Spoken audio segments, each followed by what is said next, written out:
అని చెబుదాం. హల్లెలూయా. దేవుడు మనల్ని ప్రేమించి అనుగ్రహించిన ఈ శ్రేష్టమైన సమయాన్ని బట్టి నేను ప్రభుని మహింపరుస్తూ ఉన్నాను. ఎంతో మందికి లేని భాగ్యాన్ని దేవుడు మన జీవితాల్లో మనకు అనుగ్రహించిన ఈ యొక్క ఉన్నతమైన కృపను బట్టి నేను ప్రభుని మహింపరుస్తూ ఉన్నాను. హల్లెలూయా, హల్లెలూయా. అలాగే నన్ను తావలోనికి ప్రేమతో ఆహ్వానించిన ప్రియ దైవజనులు అన్న జాకోబ్ గారికి నా ప్రత్యేకమైన వందనాలు తెలియపరుస్తున్నాను. అలాగే ప్రేయర్ ఆర్మీ టీంలో ఉన్న ప్రతి ఒక్క దైవజనులకు నా ప్రత్యేకమైన వందనాలు తెలియపరుస్తున్నాను. వేదిక మీద ఉన్న అన్నకి ప్రత్యేకమైన వందనాలు. అలాగే చేరి కూడి వచ్చిన మీ అందరికీ కూడా మన ప్రభును ప్రియరక్షకుడైన యేసు నామములో నా ప్రేమ వందనాలు తెలియపరుస్తున్నాను. అందరికీ వందనాలండి. అందరు బాగున్నారా? బాగున్నామండి అన్న వాళ్ళందరూ గట్టిగా హల్లెలూయా చెప్పండి. ఇంకా కొంచెం చెప్పండి, హల్లెలూయా.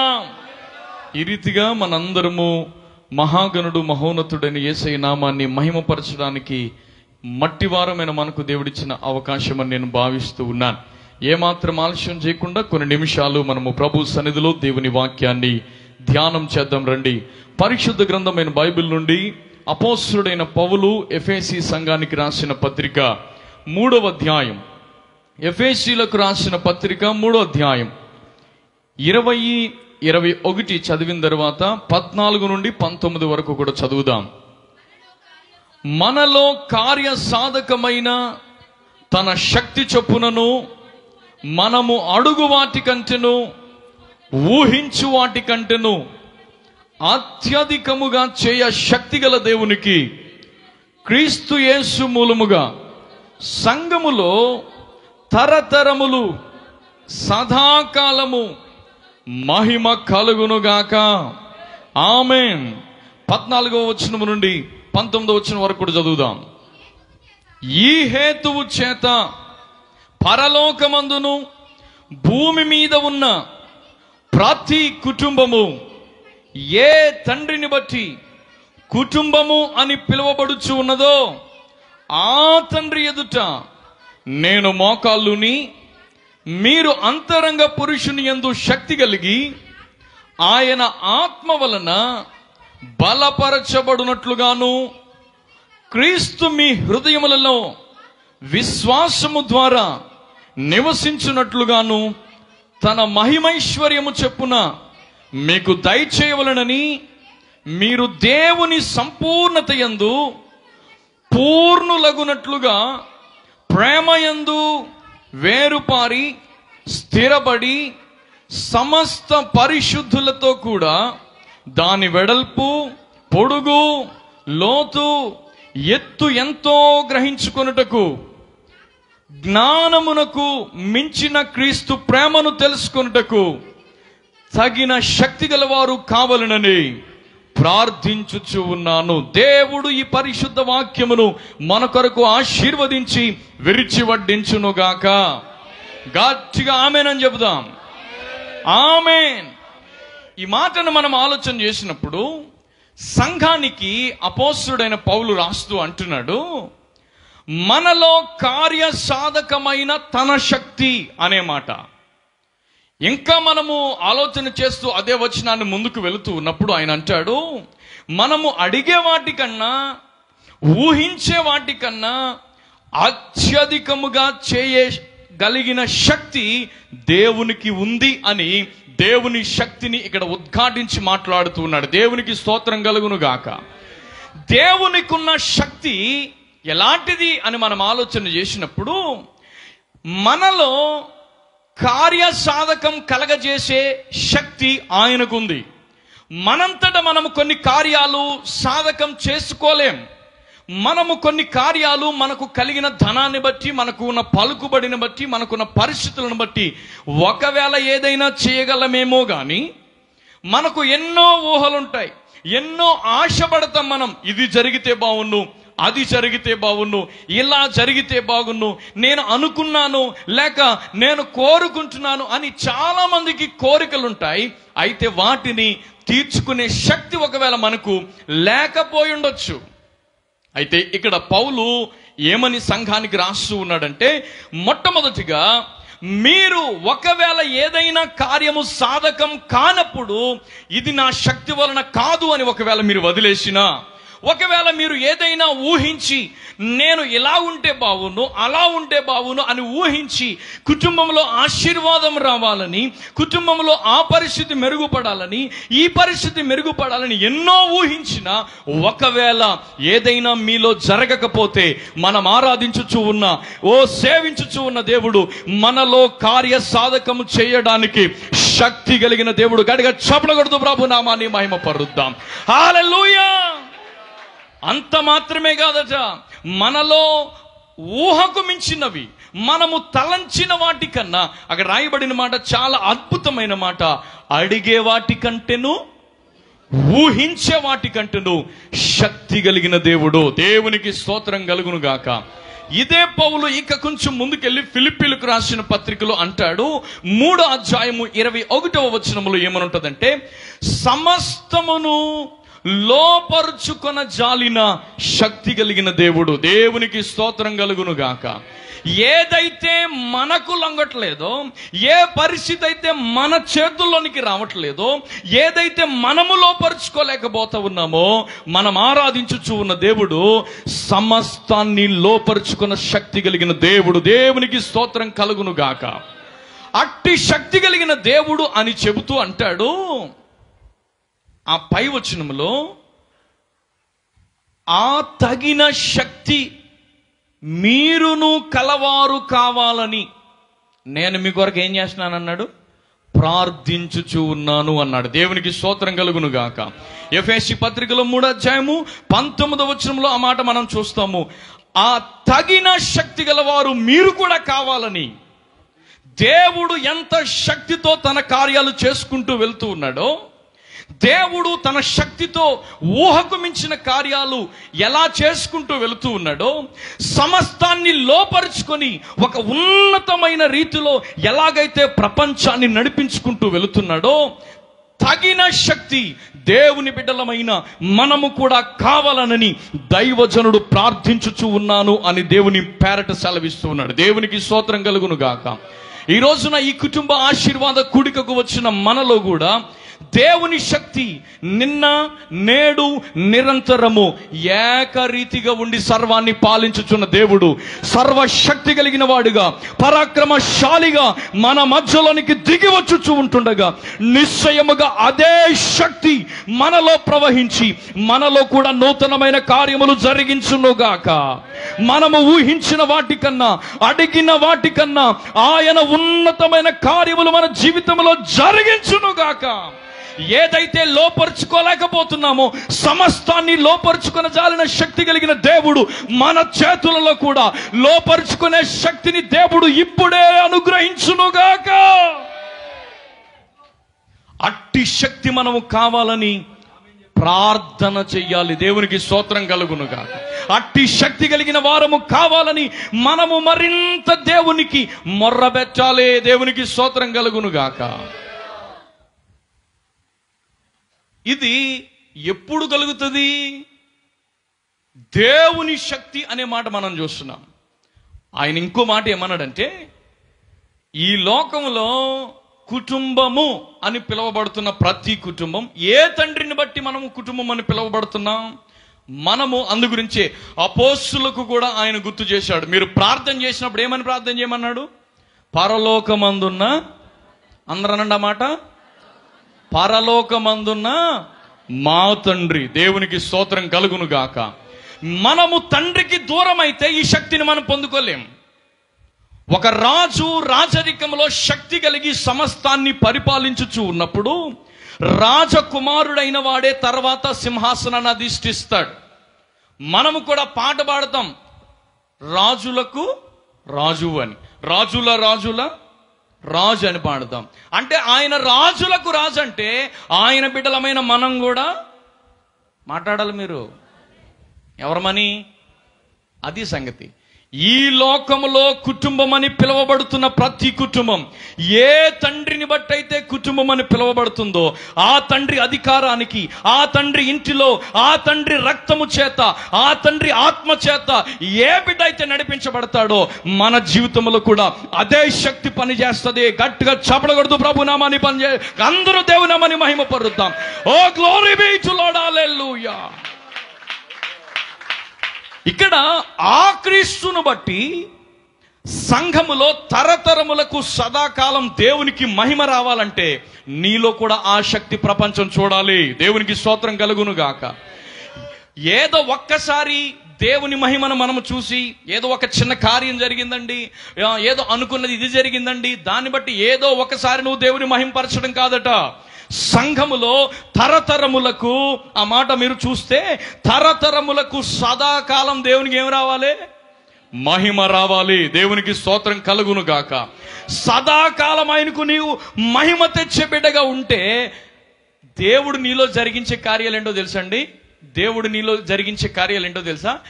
తనలో కార్యసాధకమైన శక్తి. మనం ఇంగ్లీష్లో దాన్ని చదివితే ఏమనుంటుందంటే సక్సెస్ఫుల్ అనే మాట. కార్యసాధకము అంటే అర్థం ఏంటండి? కార్యము సఫలమవ్వడము అంటే అర్థం ఏంటంటే సక్సెస్ఫుల్, అన్ని విషయములో విజయము పొందిన జీవితం. దేవునికి స్తోత్రం కలుగును గాక. ఆ విజయము పొందిన జీవితం నువ్వు చెయ్యాలంటే నీవు ఊహించినవి, అడిగినవి వాటి కన్నా అత్యద్భుతమైన కార్యాలు నీ జీవితంలో నువ్వు చూడాలంటే సమస్తమును లోపరుచుకోవాలి, సమస్తమును వశపరుచుకోవాలి, దేనిలోనూ నేను పడిపోకూడదు అని నిరీక్షణ కలిగి నువ్వు బ్రతకాలని కోరుకున్న వ్యక్తివి నువ్వైతే, ఏ తండ్రిని బట్టి ఈ లోకములో కుటుంబం అని పిలువబడుతుందో ఆ కుటుంబంలోనికి నువ్వు చేర్చబడి, ఆ కుటుంబంలో ఆ తండ్రి ఆధీనములోనికి నువ్వు వచ్చిన వాడవైతే అదే శక్తి నీలోను కూడా కార్యరూపం జరిగించడానికి దేవుడు నేటికి సిద్ధముగా ఉన్నాడు. దేవునికి స్తోత్రం కలుగునుగాక. బిగ్గరగా చెప్పాలి హల్లెలూయా. మనలో ప్రతి ఒక్కరికి ఒక్కొక్క సాక్ష్యం ఉంటుంది. నిలబడిన నాకు ఒక సాక్ష్యం ఉంటుంది. ఏదో ఒక కార్యము మనము చూసి, ఏదో ఒక ఉన్నతమైన కార్యము నాలో జరిగిందని దానితో మనము తృప్తిపరిచిపోబడకూడదు, దానితో సరిపెట్టుకోకూడదని నేను చెప్తున్నాను. ఈ రోజున ఏదో ఒకటి జరిగింది చాలని మనం అనుకోకూడదు. ఏదో ఒకటి నువ్వు ఆశించావు, కలిగింది, దానితో తృప్తిపరిచిపోకూడదు. అయితే అక్కడ రాయబడిన మాట ఏంటంటే క్రీస్తు ద్వారా సంఘములో దేవునికి తరతరములకు సదాకాలము మన బట్టి మహిమ కలగాలని ఈ కుటుంబంలోనికి దేవుడు మనల్ని చేర్చుకున్నాడు. గట్టిగా కూడా చెప్పట్ల దేవునికి హల్లెలూయా. తరతరములకు నీ ద్వారా మహిమ రావాలనే, తరతరములకు మహిమ రావాలనే. మన శక్తి ఎక్కడ సరిపోతుంది? మనం ఊహిస్తాం. ఎంతవరకు ఊహిస్తాం? మనకు పరిధి ఉంటుంది. మన చేతిలో ఉన్నదాన్ని బట్టో, మనకు కలిగిన జ్ఞానాన్ని బట్టో, మనకున్న కుటుంబ పరిస్థితులను బట్టో, మనకున్న సంఘ పరిధిని బట్టో మనము కొన్ని ఊహించగలుగుతాం. ఊహకు మించిన కార్యాలు మన ద్వారా మనము చేయలేం. అయితే ఏ తండ్రిని బట్టి కుటుంబం అని పిలువబడుతుందో ఆ కుటుంబములో మనము చేర్చబడిన వారమైతే తరతరములకు యుగ యుగములకు మన ద్వారా దేవునికి మహిమ వచ్చే విధంగా మనము ఊహించు వాటికంటే, అడుగు వాటికంటే అత్యధికముగా చేయ శక్తి కలిగిన దేవుడు. హల్లెలూయా హల్లెలూయా. అయితే మనము సంఘంలో చేర్చబడి దేవుని అధికారము క్రిందికి వచ్చి దేవుని బిడ్డగా పిలువబడుతున్న తరువాత మనలో జరగవలసిన కొన్ని కార్యాలు ఉన్నాయి. మనలో ఒక మార్పును ప్రభు కోరుతున్నాడు. అదేంటో ఇదే మాటలో మనం చూద్దాం. చూడండి 15వ వచనం, ఎఫెసీ పత్రిక 3వ అధ్యాయం 15వ వచనం. మీరు అంతరంగ పురుషుని యందు శక్తి కలిగి ఆయన ఆత్మ ద్వారా మొట్టమొదటిగా బలపరచబడాలి. దేవునికి స్తోత్రం కలుగును గాక. అంతరంగ పురుషునిలో మనకి శక్తి రావాలి మొట్టమొదట. అది ఎలా సాధ్యపడుతుందంటే ఆత్మ ద్వారా అనే మాట మనం అక్కడ చూస్తాం. హల్లెలూయా. మొట్టమొదటిగా నేను దేవుని కుటుంబానికి చెందిన బిడ్డను, నేను దేవునికి అప్పగించుకున్న బిడ్డను, నాకు దేవుడు తెలుసు అని చెబుతున్న ప్రతి వ్యక్తి కూడా అంతరంగ పురుషుని యందు మొట్టమొదటిగా శక్తి పొందుకోవాలి. దేవునికి స్తోత్రం కలుగును గాక. అంతరంగ పురుషుని యందు శక్తి ఎలా వస్తుంది అని అంటే అక్కడే చెప్పాడు, ఆయన ఆత్మ వలన. దేవునికి స్తోత్రం కలుగును గాక. గట్టిగా చెప్పండి అందరూ. ఆయన ఆత్మ వలన వస్తుంది. కొంతమందికి అంతరంగ పురుషుని యందు శక్తి ఉండదు. ఇప్పుడు మన ఇంటి దగ్గర కోళ్ళు ఉంటాయి. కోడి గుడ్డు పెట్టిన తర్వాత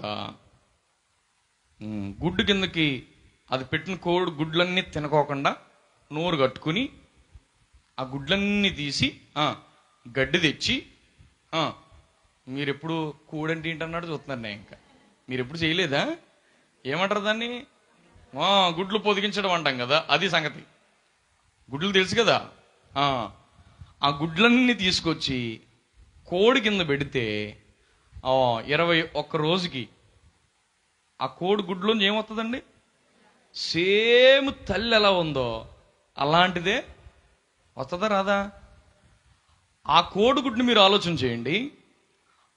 ఆ తల్లి కోడి పొదిగినప్పుడు ఆ వేడి ఆ గుడ్డుకు తగలలేదనుకోండి, ఆ వేడి గుడ్డుకు తగలకోకుండా నేను అందరికన్నా ముందు పుట్టానని కొంచెం దొల్లుకుంటా బయటకు వచ్చింది అనుకోండి, దొల్లుకుంటా బయటకు వచ్చింది అనుకోండి, ఆ గుడ్డు ఏమవుతుందండి? అది సంగతి. అల్లిపోయిన తర్వాత స్మెల్ మామూలుగా ఉండదు, సువాసన వచ్చేస్తుంది అనమాట. ఇప్పుడు గుడ్డు సగం పొదిగి సగం చేస్తే దాంట్లో నుంచి దానికి ఉపయోగం లేదు, ఎవరికి ఉపయోగం లేదు. ఇంకో మాట చెప్తున్నా, అదే గుడ్డు నేను చాలా అందంగా ఉన్నాను, నున్నగా ఉన్నానని దాంట్లో ఉన్న ఉజ్జీవం బయట నుంచి వచ్చింది అనుకోండి, ఒకేలా ఏమవుతుంది? దాని మీదకి రావలసిన ఆ బలం, ఆ ఉజ్జీవం ఆ గుడ్డు లోన్ నుంచి వచ్చింది అనుకోండి, ఆ గుడ్డు లోన్ నుంచి వచ్చినప్పుడు దానిలో నుండి ఒక జీవం బయటకు వస్తుంది. అదే ఉజ్జీవం గుడ్డు బయట నుంచి వెళ్ళింది అనుకోండి, ఆమ్లెట్ అయిపోద్ది. అంతంటారా కాదంటారా? కొంతమంది ఈ రోజున మేము దేవుని బిడ్డలమని చెప్పుకొని ఉజ్జీవం అంటే ఏదో బయట కనబడాలా షో, నేను క్రైస్తవుణ్ణి అని పైన రాసుకుని అంతరంగ పురుషుల్లోనేమో జీవం లేకోకుండా దాంట్లో గుడ్డు సొన లేకోకుండా ఉండడానికి గుడ్లనే ఉంది. ఉపయోగం ఏమనుంటుందండి దానివల్ల? మీలో కార్య సాధకం కాకపోవడానికి, మీరు అడిగినవి ఊహించినవి పొందకపోవడానికి, సమస్తాన్ని లోపరుచుకోకుండా అన్ని విషయాల్లో మాటికి పడిపోయి లోకంలో కలిసిపోవడానికి ఒకటే ఒక కారణం, లోన రావాలి ఉజ్జీవం. దేవునికి స్తోత్రం కలుగును గాక. చెప్పు గట్టిగా హల్లెలూయా. ఉజ్జీవం అనేది లోనికి రావాలి. క్రైస్తవుడని చెప్పుకుంటే చాలు, గుడ్డులా ఉన్నానని చెప్పుకుంటే గుడ్డుకు ఉపయోగం ఏమిలే. తల్లి పొదుగుతున్నప్పుడు తల్లిలో నుండి వచ్చే వెట్ట దానికి తగిలినప్పుడు నీలో ఉన్న ఉజ్జీవం ఒక జీవంగా మారి ప్రపంచానికే తండ్రిని పరిచయం చేయగలిగిన ఒక ఉన్నత అభిషేకం పొందుకుంటాం. దేవునికి స్తోత్రం కలుగురుగాక. అందుగురించే ఆయన అంటాడు, ప్రార్థన చేస్తున్నాను కానీ మీరు తగిన శక్తి పొందుకోవాలని నేను ప్రార్థన చేస్తున్నాను కానీ మీరు, చదవండి మాట, మీరు అంతరంగ పురుషుని యందు శక్తి కలిగి ఆయన ఆత్మ వలన మీరేం చేయాలి? బలపరచబడాలి. దేవునికి స్తోత్రం కలుగునుగాక. గట్టిగా చెప్పాలి హల్లెలూయా. అంతరంగ పురుషునిలోనికి రావాలి శక్తి, నీ హృదయానికి తాకాలి ఆత్మ. నేను ఈ మాటను ధ్యానం చేస్తున్నప్పుడు దేవుడు నా ముందుకు ఆదికాండ గ్రంథం 1వ అధ్యాయం 1వ వచనానికి దేవుడు నా మనసును తిప్పాడు. 1-2 వచనాలు ఒకసారి చదవండి. ఆదియందు దేవుడు భూమి ఆకాశములను సృజించెను, భూమి నిరాకారముగాను శూన్యముగాను ఉండెను, చీకటి అగాధ జలముల మీద కమ్మి ఉండెను, దేవుని ఆత్మ జలముల మీద అల్లాడుచు ఉండెను. దేవునికి స్తోత్రం కలుగును గాక. మొట్టమొదటి వచనానికి 2వ వచనానికి చాలా సంవత్సరాల గ్యాప్ ఉంది. దేవుడు భూమి ఆకాశాలను సృజించాడు. దేవుడు సృజించింది నిరాకారంగా ఎలా మారిపోద్ది? అందరు వినాలి. దేవుడు సృజించాడు అని అంటే దానికి ఆకారం ఉండదండి. శూన్యంగా దేవుడు సృష్టిస్తాడా? వేస్ట్గా దేవుడు చేస్తాడు ఎవరినైనా? ఈ లోకములో ఏది దేవుడు చేసినా అది శూన్యంగా ఎందుకు మారిపోద్ది? అందరు చాలా శ్రద్ధ భయభక్తులతో మీరు దేవుని మాటలు వినాలి. దేవుడు చేసింది శూన్యంగా ఎందుకు మారిపోద్ది? ఆకారం లేకోకుండా, ఉపయోగం లేకోకుండా ఎలా మారిపోద్ది? మనం ఆలోచన చేసినప్పుడు, ఆలోచన చేస్తూ ముందుకు వెళ్ళినప్పుడు, ఈ దేవుడు చేసిన భూమి దేవుడు చేసిన ఆకాశం, దేవుడు చేసిన సమస్తం, దేవుడు ఎప్పుడు మంచిగానే చేస్తాడు. దేవునికి స్తోత్రం కలుగునుగాక. ఎప్పుడు మంచిగానే చేస్తాడు. అయితే ఎప్పుడైతే ఈ సాతాను చేతిలోనికి ఆ భూమి వెళ్ళిపోయిందో అది శూన్యంగా ఆకారం లేని దానిగా మారిపోయింది. ఆకారం ఎప్పుడైతే మారిపోయిందో, శూన్యమైపోయిందో, ఇక దానిని చూడగలిగిన పరిస్థితి కనబడట్లా. దానిలో నుండి ఏది కూడా ఉపయోగకరమైంది కనబడట్లా. దాని నుండి ఏది మేలైంది కనబడట్లా. అందు గురించే దేవుని ఆత్మ ఆ జలముల మీద అల్లాడుతూ ఉంది. దేవునికి స్తోత్రం కలుగును గాక. ఎందుకు అల్లాడుతూ దేవుని ఆత్మ అక్కడ ఉందంటే, ఏదైతే శూన్యమైపోయిందో, ఏదైతే ఆకారం కోల్పోయిందో, ఏదైతే ఇక ఉపయోగం లేదు అని అందరూ అనుకుంటున్నారో దానినే ఫలవంతంగా మార్చడానికి దేవుని యొక్క ఆత్మ అల్లాడుతూ ఉంది. దేవునికి స్తోత్రం కలుగును గాక. గట్టిగా చెప్పాలి హల్లెలూయా. దేవుని ఆత్మ అల్లాడుచు ఉన్నప్పుడు మీరు మొదటి అధ్యాయం చదువుకుంటూ వెళ్ళండి. 11వ వచనం చదవండి. దేవుడు గడ్డిని విత్తనములిచ్చు చెట్లను భూమి మీద తమ తమ జాతుల ప్రకారంగా విత్తనములు గల ఫలమిచ్చు ఫల వృక్షములను భూమి మొలిపించును గాక అని పలుకగా. అందరు చెప్పండి, ఎలాగైంది? దేవుడు ఎలాగైతే పలికాడో ఆ ప్రకారంగా అయిందా అవలేదా? దేవుని ఆత్మ అల్లాడుతూ ఎందుకుండదు తెలుసా? నీతో ఏదో మాట్లాడాలని. ఇంకా నా జీవితం శూన్యమైపోయింది, ఇంకా నాకు ఇంకా ఏ విధమైన షేప్ లేదు, ఇక నా లైఫ్కి, నా భవిష్యత్తు అంధకారం అయిపోయింది, చీకటి కమ్మేసింది, ఇక నాకు ఏమీ లేదు అనుకున్న చోట దేవుని ఆత్మ అల్లాడుచు ఒక స్వరం వినబడుతుంది. భూమిలో నుండి ఫలములిచ్చు విత్తనములు నిశ్చయముగా వచ్చును గాక అని పలికిన వెంటనే ఆ భూమి ఆ ప్రకారంగా జరుగుతూనే వచ్చింది. దేవునికి స్తోత్రం.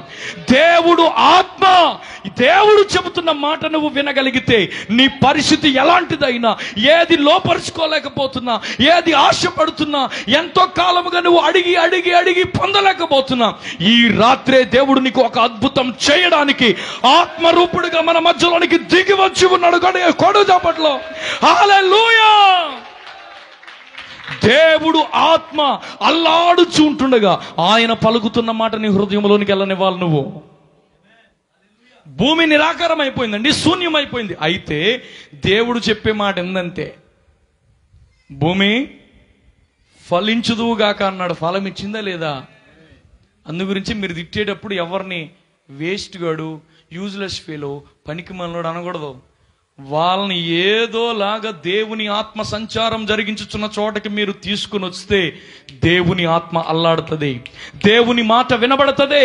ఆమేననే దేవుడు నిశ్చయముగా ఆశీర్వాదం కుమ్మరిస్తాడు. మనం అడిగే వాటికన్నా ఎంతకాలం మీరు అడుగుంటారు, అది జరగాల, ఆయన మారాలి, ఈయన మారాలి, అలా జరగాలి, ఇలా జరగాలి. ఈ రోజున ఆత్మ మీతో చెబుతున్న మాట, అల్లాడుచున్న ఆత్మ దేవుని మాట యొద్దకు మీరు తీసుకొని రాగలిగితే శూన్యమైపోయిన దాన్ని, ఆకారము లేని దాన్ని ఫలమిచ్చే చెట్టులా, ఫలమిచ్చే వృక్షములు, ఫలమిచ్చే జాతులు, ఫలమిచ్చు విత్తనములు, అన్ని రకాలు భూమిలో నుంచి మొలిపించిన దేవుడు మన జీవితంలో మొలిపించలేడా? మన జీవితంలో సృష్టించలేడా? మన జీవితంలో తిరిగి తీసుకొని రాలేడా? నిశ్చయముగా ఆమేననే దేవుడు నిశ్చయంగా మన జీవితంలో కూడా ఆమేననుగాక. ఈ రోజున మనము ఊహించిన వాటికన్నా, అడిగిన వాటికన్నా అత్యధికముగా చేయ శక్తి కలిగిన దేవుడు. దేవునికి స్తోత్రం కలుగునుగాక. హల్లెలూయా, హల్లెలూయా, హల్లెలూయా. ఒకటి, అంతరంగ పురుషుని యందు శక్తి కలిగితేనే సదాకాలం మనకు మన ద్వారా దేవునికి మహిమ కలుగుతుంది. ఆత్మ నీతో మాట్లాడుతున్న మాట నీ హృదయంలో నీకు వెళ్ళకోకుండా, ఇందాక చెప్పాను చూడండి, గుడ్డు దొర్లిపోయి పొరపాటున జరిగిందో ఏం జరిగిందో మొత్తం మీద దొర్లింది. మరలా ఏం చేయాలి? దాన్ని పట్టుకొచ్చి తల్లి రెక్కల కింద వేడి కింద పెట్టాలి పట్టుకొచ్చి. ఏ రకంగా నువ్వు దేవుని సన్నిధికి దూరం అయిపోతూ వచ్చావో, ఏ విధంగా దేవుని యొక్క సన్నిధి నుండి నీ యొక్క కుటుంబ సభ్యులు దొర్లిపోతూ వెళ్ళారో గమనించిన మనము తిరిగి మరలా ఆ అగ్నిమయమైన, ఆ వేడి పుట్టించే దేవుని మాటల కిందకి వారిని తీసుకొని రాగలిగితే వారిలో నుండి ఒక ఉజ్జీవం ప్రారంభమవ్వబోతుంది. వారి ద్వారానే దేవుని మహిమ ప్రజలు చూడబోతున్నారు. దేవునికి స్తోత్రం కలుగును గాక. మరొక మాటలోనికి నేను ముందుకు వెళుతూ ఉన్నాను. ఎఫెసీ పత్రికలోనికి రండి. 2వ మాట, క్రీస్తు మీ హృదయములలో విశ్వాసము ద్వారా నివసించున్నట్లుగా తన మహిమైశ్వర్యము చొప్పున మీకు దయచేయవలెను అనే మాట. దేవునికి స్తోత్రం కలుగును గాక. ఈ మాటను మనం అర్థం చేసుకోవాలి. ఒకటి, దేవుని కుటుంబంలోనికి చేర్చబడిన ప్రతి ఒక్కరు కూడా అంతరంగ పురుషుని యందు శక్తి. అంటే అర్థం ఏంటో తెలుసా? నీలో ఒక శక్తి ఉంది, నీలో ఒక క్రియ జరుగుతుంది, నా ద్వారా దేవుడు ఏదో చేయాలనుకుంటున్నాడు, అందు గురించి నన్ను బ్రతికించుకున్నాడు అనే విషయం నీకు తెలియాలి. నీ జాగ్రత్తను బట్టి ఇంతవరకు మనము రాలా, మనకు తీసుకున్న పరిస్థితులను బట్టి మనము ముందుకు రాలా. ఒక మాట నేను చెప్తున్నాను, దేవుడు నీలో ఏదో ఒక శక్తి కార్యం జరిగించడానికి ఎంతవరకు నిన్ను బ్రతికించుంచాడో, ఎంతవరకు నిన్ను బ్రతికించి ఉంచడానికి గల కారణం ఏంటో తెలుసా? నీవు ఊహించిన దానికన్నా ఏదో చేయాలనుకుంటున్నాడు ఆయన. మనమేమనుకుంటామంటే, నేను ఇలా ఊహించుకుంటున్నాను, ఇలాగ జరగాల. మా యూత్లో అయితే మేము డిసైడ్ అయిపోయాము, ఇంకా ఇలాగే జరగాల. నేను ఫిక్స్ అయిపోయినానయ్యా, ఇంతే, పోతావు. నీవు ఊహించిన దానికన్నా దేవుడు నీ కొరకు ఊహించింది ఇంకా గొప్పదే. హల్లెలూయా, హల్లెలూయా. అందు గురించి మనం ఊహించిన వానికన్నా, అడిగిన దానికన్నా అత్యధికంగా చేయడానికే ఇప్పుడు కొంచెం నీకు అది దొరకలా. మనం ఏమనుకుంటామంటే, నిజమే కదా, ఇంత చేస్తున్నాం కదా. నేను కూడా అనుకున్నాను, 5 సంవత్సరాలు అనుకున్నాను అలాగా. ఇంత చేస్తున్నాను కదా, ఇంత ప్రార్థన కదా, ఇంత వాక్య పరిచర్య కదా, ఏంటంటావు? నా ప్రార్థన వినబట్టలేదు దీనికి. నాకు పెళ్ళైన తర్వాత 5 సంవత్సరాల వరకు పిల్లలు లేరు. మా తమ్ముడికి పెళ్ళయి 2వ సంవత్సరంలోనే దేవుని కృపను బట్టి బిడ్డ పుట్టాడు.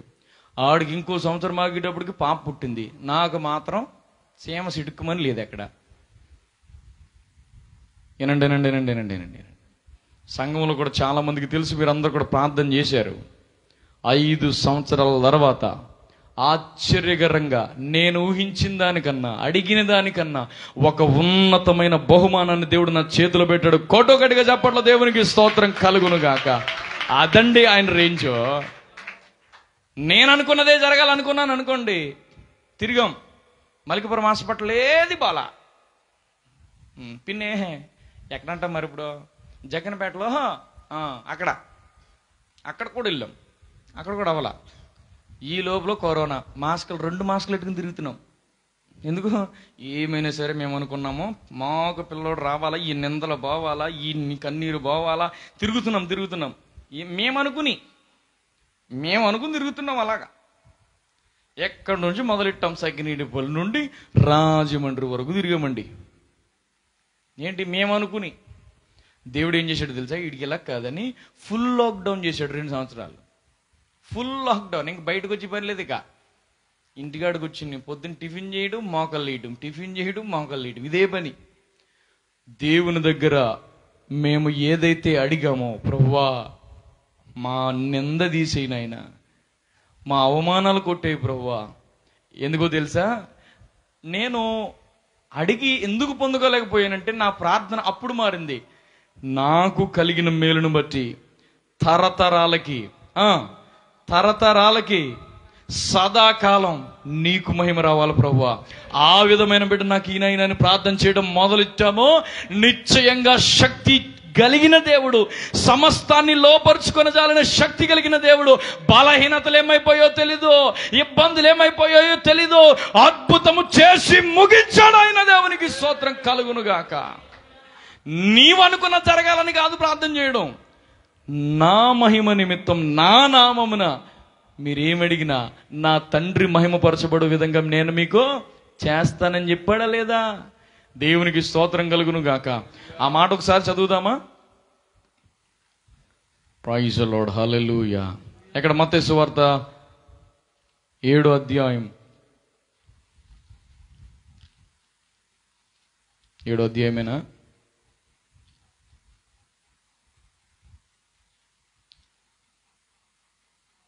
Praise the lord. హల్లెలూయా, హల్లెలూయా.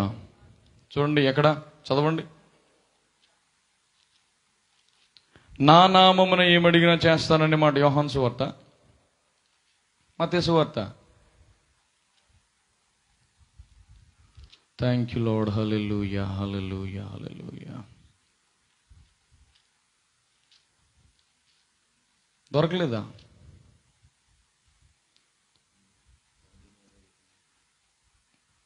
అన్న ఎక్కడన్నా? రైట్, యోహాను 14:14. నా నామమున మీరు నన్నేమి అడిగినను నేను చేతును. ఇప్పుడు 13వ వచనం చదవాలా. మీరు నా నామమున దేనిని అడుగుదురో తండ్రి కుమారుని యందు మహిమపరచబడ్డానికి దేవుడు దానిని చేయును. దేవునికి స్తోత్రం కలుగును గాక. గట్టిగా చెప్పండి హల్లెలూయా, హల్లెలూయా. మనం ఒకటే కోరుకోవాలి, మనం ఒకటే కోరుకోవాలి. ఆయన శక్తిలో మార్పు. అందరూ అనండి, మార్పు ఉందా? లేదు. సమస్తమును లోపరుచుకుని శక్తి కలిగిన దేవుడు ఆయన. మనం అడుగు వాటికంటే, ఊహించు వాటికంటే అత్యధికముగా చేయ శక్తి కలిగిన దేవుడు ఆయన. ఇంకా పైన మనలో కార్య సాధకము చేయ శక్తి కలిగిన దేవుడు ఆయన. హల్లెలూయా. చెప్పండి గట్టిగా హల్లెలూయా, హల్లెలూయా. ఒకటి, అంతరంగ పురుషునిలో శక్తి కలిగి మనము బ్రతకాలి. అది కేవలం దేవుని ఆత్మ ద్వారానే జరుగుతుంది. రెండో మాటలోకి నేను వెళ్తున్నాను. ఎఫెసీ పత్రికలోనికి రండి మరలా. క్రీస్తు మీలో నివసించినప్పుడు మీలో మహదైశ్వర్యం దయచేస్తాడు ఆయన. దేవునికి స్తోత్రం కలుగును గాక.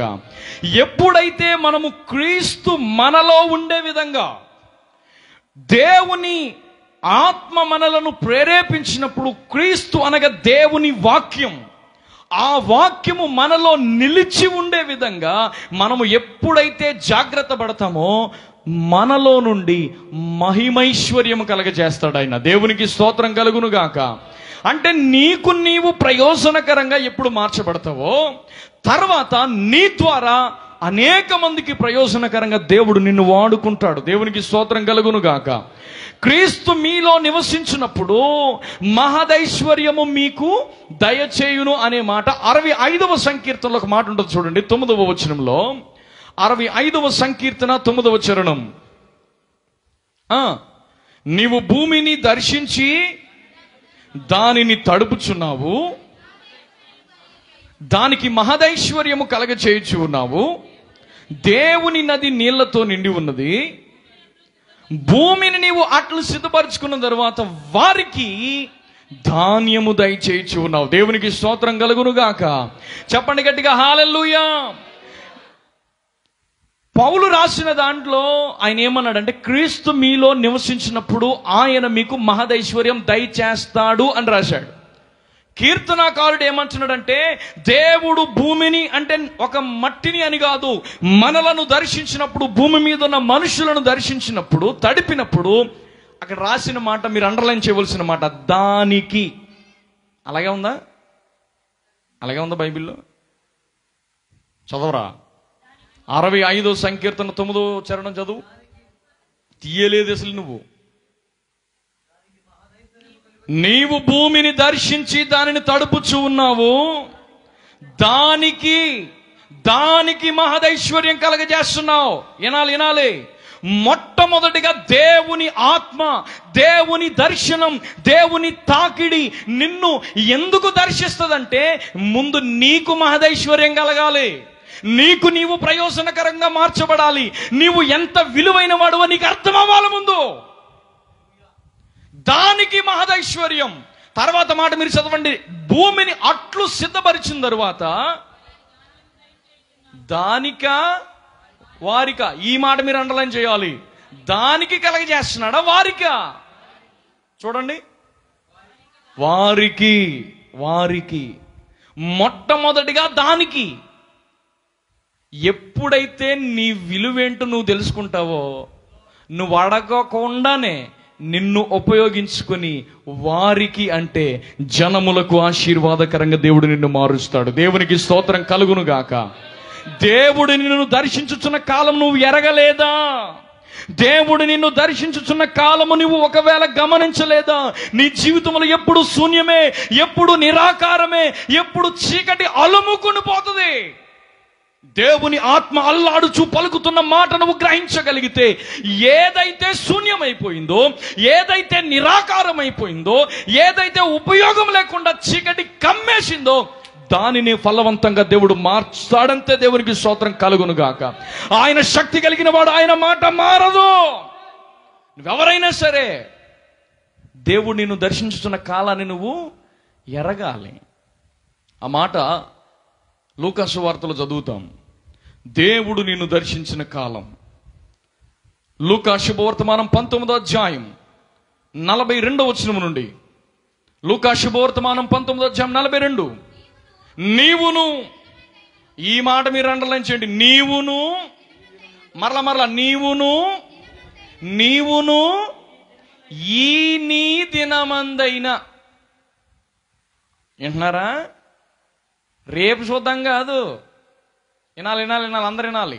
నీవును ఈ నీ దినం, ఈ రోజే నీది. ఆదివారం వచ్చి దిస్ ఈజ్ ద డే, ఆదివారం ఒకటే కాదు, ఈరోజు నీవును ఈ నీ దినమందైనను. దేవుడు నీకు చెబుతున్న ఈ సమాధానకరమైన సంగతులు నీవు ఒకవేళ గ్రహించుకుంటే అది నీకు ఎంతో మేలు. వింటున్నారా? నా మాటలు అందరికి వినబడుతున్నాయి అన్న వాళ్ళు మాత్రం గట్టిగా హల్లెలూయా అని చెప్పండి. నా మాటలు వినబడుతున్న వాళ్ళు హల్లెలూయా. ఈ నీ దినమందైనా. రేపేం జరుగుతుందో తెలుసా? ప్లాన్ ఎత్తారు కొంతమందికి. పిల్లకి పెళ్ళి అయిన తర్వాత అండి, అప్పు తీరిపోయిన తర్వాత అండి, ఇల్లు మీద ఇల్లు కట్టిన తర్వాత అండి, పిల్లవాడికి మనవడు పుట్టిన తర్వాత అండి, దేవుడు ఏం చెప్తున్నాడు అక్కడ? ఈ నీ ఆ మాట చదివినప్పుడు గుండ్లు చెమటల పట్టాలా. దేవుడిని బతికించుకుని చెప్తున్నాడు రా బాబు. నిరాకారంగా శూన్యమైపోయిన దాని మీద అల్లాడుచు దేవుని ఆత్మ ఈ రోజున ఆ మాట్లాడుతున్న మాట నువ్వు గ్రహించగలిగితే, ఈ నీ దినమందైనా ఈ సమాధానకరమైన సంగతులు నువ్వు గ్రహించుకుంటే అది నీకు ఎంతో. ఒకవేళ ప్రభు తర్వాత మాట గాని, ఆ మాట మీరు పట్టుకోవాలా. ప్రభువు నిన్ను దర్శించిన కాలం ఒకవేళ ఎరక్కోకుండా ఉంటే గనక, ఎవరో నీ శత్రువులు నీ చుట్టూ కట్టుకట్టి ముట్టడి వేసి అన్ని ప్రక్కల అరికట్టి నీలోనున్న నీ పిల్లలతో కూడా నిన్ను నేల కలిపి రాతి మీద రాయి లేకోకుండా మొత్తం నేల మట్టం చేసే రోజులు వస్తాయి. ఆమెను అంటలేదేంటి? అంతే మరి. మీరు ఆమెను అనపోయిన వస్తాయి. ఎప్పుడు వస్తాయి అలాంటిది రోజులు? ప్రభు నిన్ను దర్శించిన కాలం ఎరగకపోతే ఇలాగే చెప్తారు. కుటుంబాశీర్వాదం అయిపోయిన తర్వాత ఫ్యామిలీ బ్లెస్సింగ్ మీట్ అయిపోద్ది. ఇప్పుడు తర్వాత కపుల్స్ మీట్ అయిపోద్ది, తర్వాత ఇంకో మీట్ అయిపోద్ది, ఉపవాస గుడికలు అయిపోతాయి, ఉద్యోగ కూటలు అయిపోతాయి, మహాసభలు అయిపోతాయి. పాస్టర్ గారికి ఏం పని ఉండదో ఇలాగే పెడుతూ ఉంటారు, మమ్మల్ని సాగు కొడతా ఉంటాడు ఈయన అని అనుకోకూడదు. ఈ నీ దినమందైనా ఈ సమాధానకరమైన శుభవార్త నీకు వినబడుతున్నప్పుడు ఈ సంగతులు గ్రహించుకుంటే నీకు మేలది. ఒకవేళ ప్రభు దర్శించిన కాలం నువ్వు ఎరక్కోకుండా ఇలాగే నడిచిపోతే మాత్రం నీ శత్రువులు నీ చుట్టూ గట్టుగట్టి ముట్టడి దిబ్బేసి అన్ని ప్రక్కల నిన్ను అరికట్టి మొత్తం పొల్లన్నీ రాలిపోయిన తర్వాత ఇంకేం చేయలేవు. వింటున్నారా? నీకు ముందు నీవు ప్రయోజకరుగా మార్చబడాలి. భూమిని దేవుడు దర్శించినప్పుడు తనకు మహదైశ్వర్యం. కొంతమంది నేను నా కుటుంబానికి ఆశీర్వాదకరంగా ఉండాలనుకుంటున్నానండి. ఎవరి కోసం కష్టపడుతున్నారండి? కష్టమంతానా అయ్యారు? చర్చికి రాలేదయ్యా అంటే ఇన్ని మాటలు. వాళ్ళకి ప్రయోజనకరంగా ఉండడం కోసం ఈయన ప్రయోజనం అంతా పోగొట్టుకుంటున్నాడు.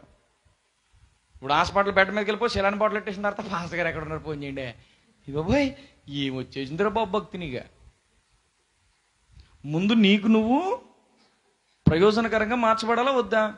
దేవుడు భూమిని దర్శించి దాన్ని తడిపినప్పుడంట దానికి కలిగిందంట మహదేశ్వరి ముందు. అప్పుడు తర్వాత వారికి కొంతమంది నా కుటుంబము, నేను, నా కొట్లు, నా ఆస్తి ఎంతసేపు ఇదే. చర్చికి వెళ్తున్నారండి అయ్య గారు, మాకు ఖాళీ ఉండదండి. ఓ రోజు నువ్వు పాస్ గారు చెప్తుంటే నేను విన్నాను, ఒక క్రిస్టియన్ ఫ్యామిలీలో ఎదిగిన బిడ్డకి, రే వాక్యం చదువుకున్నావా? చదువుకున్నాను డాడీ. ప్రార్థన చేసుకున్నావా? చదువుకున్నాను డాడీ. బాబాయ్ ప్రార్థన కూడా చేసుకున్నాను డాడీ. ఇవన్నీ చెప్తున్నాడట. ఈడు ప్రార్థన చేసుకోవట్లా, వాక్యం చదువుకోవట్లా, ఈడు ఇష్టానుసారంగా ఉన్నాడు. ఈ లోపల ఎరా ఈరోజు ఏంటి అంత తొందరగా వెళ్ళిపోతున్నావు కాలేజ్కి, ప్రార్థన చేసుకున్నామంటే టైం లేదు డాడీ, ఎక్స్ట్రా క్లాస్. బాబాయ్ నువ్వు చదువు మళ్ళీ ఎక్స్ట్రా క్లాసు, బ్యాగ్, బాబోయ్ షూ, అయ్యి మామూలుగా లేదు మీటింగు. అసలు ఎప్పుడైనా సరే ఖాళీ లేదు డాడీ, ఖాళీ లేదు. ఇంటికి వచ్చిన వెంటనే మళ్ళీ పుస్తకాలన్నీ ఎదరేసేసి మొత్తం మళ్ళీ రాసేసి మళ్ళీ చదివేసి మళ్ళీ చదువుకున్నవారా. అసలు భక్తి విషయంలో ఏమాత్రం పట్టించుకోకుండా మళ్ళీ ఈడెవడీడు క్రిస్టియన్. ఎవడండి ఈడు? ఓ రోజున వాళ్ళ డాడీకి కోపం వచ్చి, ఇదిగో చచ్చిపోయిన తర్వాత పరలోకం ఒకటి ఉంటుంది, నరకం ఒకటి ఉంటుంది, జాగ్రత్త. నరకంలో పడుకోకుండా ఉండడం కోసమే ఇక్కడ నువ్వు భక్తి చేయాలా, భక్తి నేర్చుకోవాలా, ప్రార్థనలో ఎదగాల, దేవుని సన్నిధికి రావాలా, ఉపదేశ క్రమంలోకి రావాలా. ఆయన మన తండ్రి, ఆయన బట్టే మనం ఈ రోజున కుటుంబం అయ్యాం, ఒక ఇంటిలో ఉంటున్నాం, ఒక పరిస్థితిలోకి వచ్చాం. మన పరిస్థితులన్నీ ఆయన వల్ల కలిగాయి. ఆయనకు గౌరవం ఇవ్వాలి, ఆయనను మనం ప్రేమించాలని చెప్తుంటే వీడికి ఏమి టైం లేదు అంటున్నాడంట. వాళ్ళ అమ్మ చెప్తుందో పక్కన ఏడుతూ. అయినా సరే ఆడు స్కూల్కి వెళ్ళిపోతుంటే క్యారేజీలు ఉండి, అయ్యి బాబాయ్ టయ్యానికి పెట్టేసి బాక్స్, బాబా చదువుకో బాబా, ప్రార్థన లేకపోయినా పర్లా, స్కూల్కి మాత్రం వెళ్ళాలా. ఆదివారం ఎక్స్ట్రా క్లాస్ అంటే ఫస్ట్లో క్యారేజ్ అట్టుకుని రెడీగా ఉండేది ఎవరు తెలుసండి? మనోళ్ళే. నేను స్కూల్లో పనిచేసాను కాబట్టి చెప్తున్నా. ఆదివారం నేను స్కూల్కి రాను సార్ అని నేను ప్రిన్సిపల్తో చెప్తే ఆయన కొంచెం ముఖం అద్దులో పెట్టుకుంటే, మనం వెళ్తామండి అక్కడికి వెళ్ళి, వాళ్ళందరూ వస్తున్నారు కదా సార్ మీకేంటి సార్, అబ్బా వాళ్ళందరూ ఎవరు అనుకుంటున్నారు? మనోళ్ళే. సండే ఎక్స్ట్రా క్లాసులు పెడితే నోరు ముసుకుని ఇంటి కూర్చోవాలా, సన్నిధికి రావాలా వద్దా? దేవుడు అని ఆయన మనకు తను ఇలాగ ఒక నిలిపోతుంది. ఓ రోజున వీడు మొత్తం మీద బిజీ హరిబరి మొత్తం మీద చాలా బిజీ అయిపోయిన తర్వాత రోజున పడుకున్నాడంట. మధ్యాహ్న కాలంలో పడుకుంటే ఇటుకో కళ అవుతుంది. ఈ కళ్ళలో ఇటు చచ్చిపోయాడు. కళ్ళలో ఇటు చచ్చిపోతే వెంటనే పరలోకంలో గేటు దగ్గరికి వెళ్ళిపోయాడంట. గేటు దగ్గరికి వెళ్ళిపోయిన తర్వాత గేట్ లోన్ నుంచి కనపడుతుందంట పరలోకం. అందంగా లైటింగ్లో గోల్డ్ ఒక్క రేంజ్లో కనపడుతుందంట. అబ్బా మా డాడీ చెప్తూ ఉండి కూడా ఇదేనేమో, అబ్బా అర్జెంట్గా వెళ్ళిపోవాలని ఏమైనా సరే వెళ్ళి చూసే చేయాలని పరిగెట్టుకుని వెళ్ళిపోతున్నాడు. ఆయనకి వెళ్ళి వెంటనే గేటు దగ్గర దేవదూతలు ఆపారంటే. దేవదూతలు ఆపి, హలో ఎక్కడికి బయలుదేరావు, ఆగవయ్యా ఆగా, మా డాడీ చెప్పారండి పరలోకం వెళ్ళండి ఒకసారి చూసొద్దామని. ఎల్దిగాని కంగారు పడకయ్యా, ఇక్కడ ఒక డైరీ ఉంది, ఈ డైరీలో నీ పేరు ఉంటే పంపిస్తాం లోనికి అంటే. నా పేరు లేకపోవడం ఏంటంటే చిన్నప్పటి నుంచి క్రిస్టియన్ అని ఎదగండి, నా పేరు అన్నాడు. పేరు చెప్పాడంట. నెత్ గారు మొత్తం ఈ కాడి నుంచి ఆ కాడికి, ఆ కాడి నుంచి ఈ కాడికి అన్నీ వేశారు. నీ పేరు కనబట్టలేదయ్యా, పేరు లేకపోతే వెళ్ళనివ్వరా, మా ఇంటి పేరు ఇది, మా పేరు లేకపోయినా మా ఇంటి పేరు ఉంటుంది, ఎదుగో ఇంటి పేరు ఎట్టినది ఈసారి, ఇంటి పేరు ఎట్టినది కదంట. కొంతమందికి ఇంటి పేరు మీద ఉంటుందండి, మామూలు కూడదు. మా ఇంటి పేరు ఎట్టినదిగా, అసలు మామూలు అభిమానం కాదు, వీరాభిమానం అంటున్నారు. అది ఇంటి పేరు ఎట్టినదిగా కనబడలా. ఈడు మొత్తం మీద ఆ గేటు దగ్గర అడావుడి చేసి ఇంటి పేరు అంటాడు, ఊరు అంటాడు, అయ్యి అంటాడు, ఇయ్యి అంటాడు, మా నాన్నగారి పేరు అంటాడు, అది అంటాడు, ఇది అంటాడు. మొత్తం ఈ అడావుడు అంతా ఏసై లో నుండి చూసి సైలెంట్గా నడుచుకుంటుంది. ఏంటి ఇక్కడ గొడవ, ఏం జరుగుతుంది ఇక్కడ అని ఏసై కోపగించుకున్నాడంట. కోపగించుకుని ఏం పట్టించుకోకుండా వెళ్ళిపోయాడంట ఆయన. ఈ లోపల అసలు అదే పోయింది. కానీ అసలు ఈ పేర్లు ఎవరు రాస్తారు, ఈ పేర్లు ఎవరు రాస్తారు? ఏసై రాస్తాడయ్యా, గొర్రెపిల్ల రాస్తుంది, జీవగల దోల పేర్లు అంటే. ఆయన పిల్లంటే ఆయనతో మాట్లాడుకుంటాను నేను డైరెక్ట్ ఆయనతో మాట్లాడు. అప్పుడు మళ్ళీ యేసు ప్రభుని పిలిస్తే యేసు ప్రభు అక్కడ నుంచి చూస్తున్నాడంట. అయ్యా ఏంటి నా పేరు లేదంటున్నారంటే, మేము చిన్నప్పటి నుంచి ఎన్ని మీటింగ్లకి స్పాన్సర్ అనుకుంటున్నారు మేము, ఎన్ని టీవీ ప్రోగ్రాములు స్పాన్సర్ చేసామనుకుంటున్నారు మేము, అవ్వో అది చేసాం ఇది చేసాం, వరదలో కొట్టుకుని వెళ్ళిపోతే భోజనాలు మేమే పెట్టామయ్యా.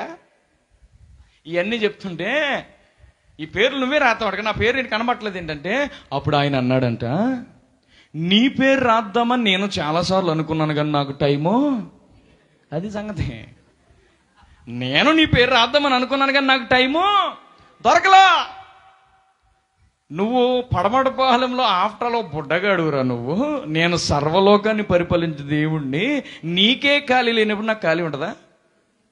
కాబట్టి అందు గురించే క్రీస్తు మీలో నివసించినప్పుడు మొట్టమొదటిగా దానికి మహదైశ్వర్యం కలిగినట్లుగా నీకు నీవు ప్రయోజనకరంగా దేవుడు మారుస్తాడంతే. దేవునికి స్తోత్రం కలుగునుగాక. ఎప్పుడైతే భూమి ఆ విధంగా తడపబడి ఫలించడానికి అనువుగా మార్చబడిందో వారికి ధాన్యము దేవుడు ఇస్తాడో. గట్టిగా కొడు చప్పట్లో హల్లెలూయా. కొంతమంది అందరికీ ప్రయోజనకరంగా ఉండాలి, వాళ్ళకి ప్రయోజనకరంగా ఉండాలి, నేను నా కుటుంబానికి మంచి పేరు తీసుకురావాలి, ఇవన్నీ ఉంటాయి కానీ ఆడిగాడి ప్రయోజనకరంగా ఉన్నాడు. మొట్టమొదటిగా నీకు నీవు ప్రయోజనకరంగా ఉండాలంటే ఆత్మ అల్లాడుచు ఉన్నప్పుడు అయా శూన్యమైపోయింది, పరిస్థితి ఎలాగైపోయిందని ఒక్కసారి దేవుని ఆత్మ చెబుతున్న స్వరానికి నీవు అంగీకరించగలిగితే నిశ్చయముగా శూన్యములో సమస్తాన్ని చేసిన దేవుడు నీ ప్రతి పరిస్థితిని నీవు అడిగిన దానికన్నా నీవు ఊహించిన దానికన్నా అత్యద్భుతముగా చేయగలిగిన శక్తి కలిగిన దేవుడు ఆయన. కొట్టగడిగా చెప్పడం దేవునికి హల్లెలూయా. ఇప్పుడు సంఘములో చేర్చబడి నీకు ప్రయోజనకరంగా మార్చబడిన తర్వాత నీవు అనేక మందికి ప్రయోజనకరంగా ఉండాలి, నీవు అనేక మందికి ప్రయోజనకరంగా మారాలి. అందు గురించి పరిశుద్ధ గ్రంథమైన బైబిల్ చెప్తుంది. మత్తయి సువార్త 24వ అధ్యాయములో 19వ వచనములో ఏమనుంటుందంటే, అయ్యో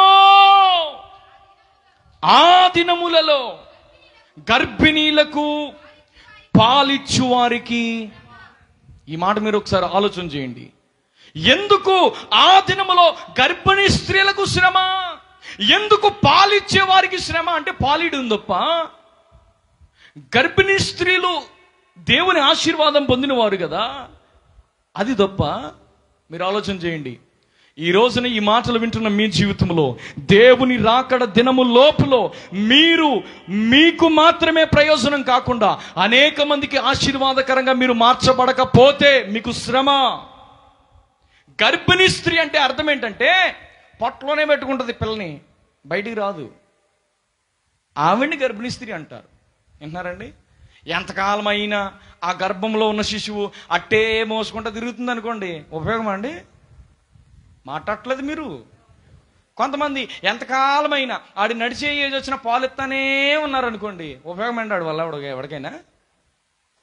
ఈ రోజున ఎంత కాలమైంది నువ్వు ప్రభువుని తెలుసుకుని, ఎంత కాలమైంది తండ్రి ఈ కుటుంబంలో చేర్చబడి, ఎంత కాలమైంది దేవుని యొద్దకు వచ్చి నీవు ఇంకా పాలిచ్చే స్థితిలోనే నీ పిల్లలు ఉంచితే బలమైన ఆహారం ఎప్పుడు తింటారు?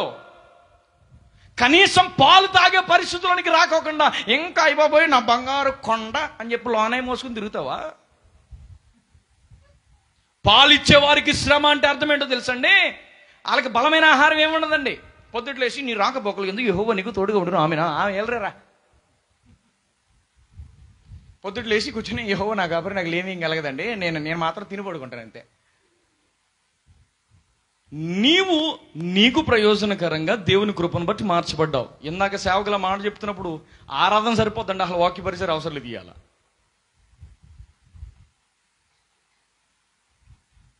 పిల్లలకి హాస్పిటల్ ఖర్చులకు డబ్బులు లేక ఒక స్త్రీ మాతృమూర్తి తన శరీరాన్ని అమ్ముకునే పరిస్థితికి వెళ్ళిందంటే ఎంత ఇబ్బంది పడితే వెళ్తుందండి? ఆలోచన చేయండి. 4 ఏళ్ళు లోనకెళ్ళి మూలుగుల్లో కొంచెం ఓపుకుండి ఈ 4 ఏళ్ళు నోట్లోకి వెళ్తుంటే ఉందండి? నీ బిడ్డలను ప్రయోజనకరంగా మార్చవలసిన బాధ్యత నీదే. ఎంతకాలమైనా పాలిచ్చే తల్లిలాగానే ఉంటే బలమైన ఆహారం ఇంకెప్పుడు పెడతావు?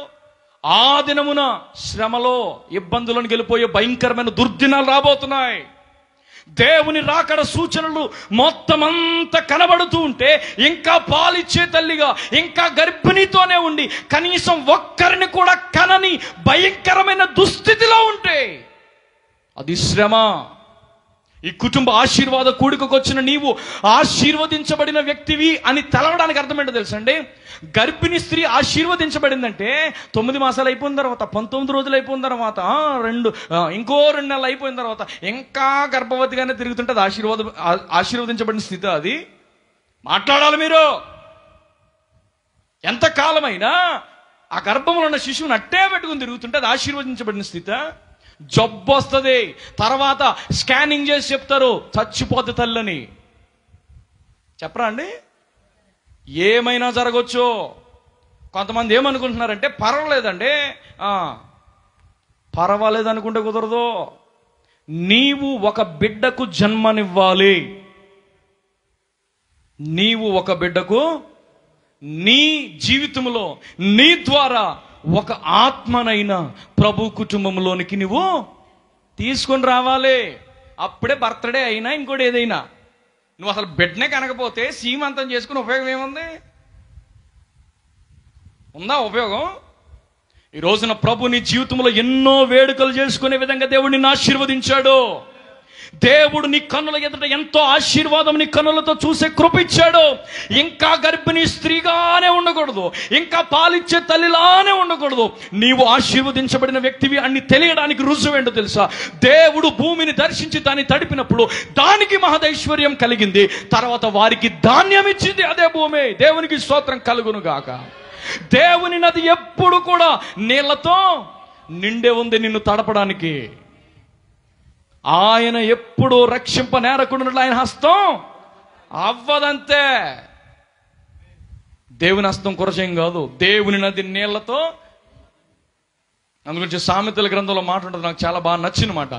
తన పొలము సేద్యము చేసుకునే వానికి సమృద్ధి కలుగుతుంది. ఎవరి పొలం అండి? చెప్పాలి మీరు. సామెతల గ్రంథం 12వ అధ్యాయం 11వ వచనం.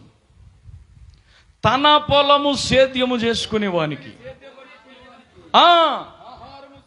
ఆహారం ఎలా ఉంటుందట? సమృద్ధిగా ఉంటుంది. దేవునికి స్తోత్రం కలుగును గాక. ఈ రోజున నీ జీవితంలో సమృద్ధి రావాలంటే మొట్టమొదటిగా నీ కుటుంబంలో నీవే సేద్యం చేయడం మొదలు పెట్టాలి. గట్టిగా చెప్పు హల్లెలూయా. నీ పొలమును సేద్యం చేసే భారము నీదే. ఇదే సామెత గ్రంథకర్త అంటాడు, నేను సోమవారుడు పొలం పక్క నుంచి వెళ్ళాను ఒకసారి చూద్దామని. సోమవారుడు పొలం అంతా ఏమున్నాయి? ముళ్ళ చెట్లు, దూలగుండు మొక్కలు, మొలుసున్నాయి అని ఉందా? ఏముందో ఒకసారి చదవండి అమ్మా. ఎక్కడది? సామెతల గ్రంథంలోనే ఉంటుంది, చూడండి ఒకసారి. సామెతల గ్రంథంలోనే, నేను సోమరివాని పొలము దాటిపోగా, అది చెప్పండి అమ్మ ఒకసారి, రిఫరెన్స్ చెప్పండి. 24:30-31 అంట. చదవండి అందరూ. ఇదిగో దాని యందంతట ముండ్ల తుప్పలు మొలుసుండెను కాదు. ఏముందంట? బైబిల్ ఉందన్నమాట. ఇందాక అన్నంటే గుర్తొచ్చింది నాకు ఈ మాట. నిజం, ఇందాక మాట అన్న ఉపయోగించారు, అప్పుడు గుర్తొచ్చింది నాకు ఈ మాట. సోమవారుడు పొలం దాటి వెళ్తే దాంట్లో మొలుసుంటే బాగానే ఉండండి బాబు, మొలుసు లేదంట. ఎలా ఉందంట? బలిసిపోయిందంట. ఏంటది? ఏంటది? చేతికి గాయం చేయడానికి ఆ కుటుంబంలోనే బిడ్డలు. ఆ మాట నాకు అనడానికి రావట్లేదు అసలు. ఆ ముండ్ల తుప్పలు ఆడి చేనులోనే సోమరోడు. బైబిల్ చెప్తున్న మాట అది. ఈ సోమరాడు చేన్లో ఈ ముండ్ల తుప్పలు, దూలగొండ్లు చెట్లు కప్పేసి బల్లిసి ఉన్నా కానీ ఈడు మాత్రం ఏం తెలియట్లే. ఈడికి ఎన్నిసార్లు వర్షం కురిసింది, ఎన్నిసార్లు ఎండకి ఎండింది, ఎన్నిసార్లు దాని మీద మంచు పడింది, కానీ ఈడు పొలంలో పొరపాటును కూడా ఏ విధమైన ఫలవృక్షములు లేవట, ముండ్ల తుప్పలే ఉన్నాయట. కారణం ఏంటి? వీడి సేద్యం చేసుకోవటం. కానుకోవాలి కదా ఈ పాట అయినా. 777 రైస్ అండి మాది బాబాయ్, మేము మామూలు వాడమండి బాబాయ్. 777 ఏంటి? ఒక్క బస్తా అయినప్పటికీ ఇంకో బస్తా, డిసెంబర్ అయినప్పటికీ ఎన్ని బస్తాలు తింటామో. పొలం సేద్యం చేసుకోకపోతే నీ పొలంలోనే నీ చేతులను రక్కేసే బలు రక్కస్ చెట్లు, దూలగొండ మొక్కలు, మొండల తప్పులు ఇవన్నీ ఎక్కడున్నాయి? రోడ్డు పక్కన కాదండి. ఎక్కడమ్మా? అది సంగతి. పొలం అంటే మనమే, మన కుటుంబమే, మన హృదయమే. నువ్వు కానుకోలేదా? దేవుడు దర్శించిన కాలం వర్షం పడిన వెంటనే మేము ఏజెన్సీ వెళ్ళినప్పుడు అన్న చెప్పాడు, వర్షం పడితేనే వీళ్ళకి జీవనాధారం. మమ్మల్ని చూసి దేవుళ్ళో చూసారు వాళ్ళు. ఎందుకంటే ఇలా వర్షం పడిందంటే ఒక్కొక్కరు పలుకు పారబట్టుకుని ఆడోళ్ళు కూడా వెళ్ళిపోయి మొత్తం మీద కొండల మీద అన్ని మొత్తం చిన్న చిన్నగా, ఒక పెద్ద ఆవిడ కూడా చిన్నగా మొదలెట్టింది తవ్వడం. ఎందుకో తెలుసా? వర్షం దర్శించింది భూమిని. మేము ఇప్పుడు కష్టపడకపోతే ముద్ద ఉండదు అనే కదా అర్థం. కొంతమంది తన పొలం సేద్యం చేసుకోవడం రాదు వీళ్ళకి, సోమరోళ్ళట. ఇలాంటి పరిస్థితులు వచ్చినప్పుడు కోతకాలమన కత్తేసుకుని వెళ్ళిపోతే ఏం కోసుకుంటాడు? మళ్ళీ ఏం చెప్తారు చదువుతాడండి? ఈ తాగుబోతోడు, ఈ తిరిగిపోతాడు, ఎంత దారుణంగా జీవితాన్ని నడిపించుతున్న వ్యక్తి మళ్ళీ నీ లోగిట నీ భార్య. అయ్య బాబోయ్, అయ్య బాబోయ్, నీ భోజనపు బల్ల చుట్టూ క్రీస్తు మీలో నివసించినప్పుడు మహదైశ్వర్యం బుట్టాలు అక్కడి నుండి. దేవునికి స్తోత్రం కలుగును గాక. వీరు క్రీస్తు బిడ్డలు అని రుజువుపరచుకోవడానికి ఒక రుజువేంటో తెలుసా? నీవు అనేక మందికి ప్రయోజనకరంగా మార్చబడాలి. నీవు దేవుని తెలుసుకున్నావు, నీ ద్వారా అనేక మందికి సువార్త ప్రకటన జరగాలి. చచ్చే లోపు ఒకరినైనా కనకోకుండా చచ్చిపోతే ఏం చెప్పుకుంటారు ప్రపంచం? గుడ్డు ముద్ద అందరంటారు. అనరా? మీ ఊర్లో అనరేమో, మా ఊర్లో అంటారు. మీ ఊర్లో అందరూ మంచోళ్ళు అనుకుంటలే. ఈ రోజున దేవుని కుటుంబంలో చేర్చబడి దేవుడు నాకు తండ్రి అని చెప్పుకుంటున్న నీవు కనే పరిస్థితుల్లో ఉన్నావా? ఇంకా పాలిచ్చే పరిస్థితుల్లో ఉంటే ఎప్పుడు ప్రయోజనకరంగా మార్చబడతాయి మన కుటుంబాలు? పౌలు ప్రార్థన, తగిన శక్తి మీకు రావాలని ప్రార్థన చేస్తున్నాను. అయితే మీరు అంతరంగ పురుషుని యందు శక్తి ఆత్మ ద్వారా పొందుకొని క్రీస్తు మీలో నివసించినప్పుడు మహదైశ్వర్యం మీకు దేవుడే దయచేస్తాడు రా బాబు. దేవునికి స్తోత్రం కలుగును గాక. చివరి మాట చదివి మనం ప్రార్థన చేద్దాం. ఎఫెసీ పత్రిక మళ్ళీ రండి, 3వ అధ్యాయం. మీరు దేవుని సంపూర్ణత యందు పూర్ణులగునట్లుగా ప్రేమ యందు వేరు పారి స్థిరపరచబడాలి. దేవునికి స్తోత్రం కలుగును గాక. ఇంకోటి చివరిగా జరగవలసింది ఏంటో తెలుసా? దేవుని సంపూర్ణత నీలో పూర్ణతలోనికి రావాలా. దేవునికి స్తోత్రం కలుగును గాక. గట్టిగా చెప్పు హల్లెలూయా. దేవుని సంపూర్ణత నీలో పూర్ణం ఎప్పుడవుతుందో తెలుసా? ఒకసారి చర్చకు చనిపోతే కాదు, ఒకసారి ఏదో పండగ కిస్మిస్ పండగ పోతే కుదరదు, ఏదో ఒకసారి ఈస్టర్ పండుగ వస్తే కుదరదు, ఏదో ఒకసారి స్పెషల్ మీటింగ్లకు వస్తే కుదరదు. ప్రేమ అంటే దేవుడు ప్రేమ. దేవునికి స్తోత్రం కలుగును గాక. దేవుని ప్రేమ యందు వేరు పారి. దేవుని ప్రేమలో ఏమవ్వాలి? వేరు పారి స్థిరపరచబడిపోవాలి. దేవునికి స్తోత్రం కలుగును గాక. మందిరంలోనికి వచ్చిన మనం దేవుని మందిరానికి ఏదో చుట్టం చూపుగా రావడం కాదు. మందిరంలో ఎలా ఉండాలి? స్థిరపరచబడాలి. దేవునికి స్తోత్రం కలుగును గాక. వేగంగా చెప్పు హల్లెలూయా. హల్లెలూయా. ఒక మాట చివరిగా నేను చెప్తున్న మాట, అందరూ కూడా నా వైపు చూసి మాట్లాడాలి. 3వ మాట చెప్పండి. 3వ మాట చెప్పండి.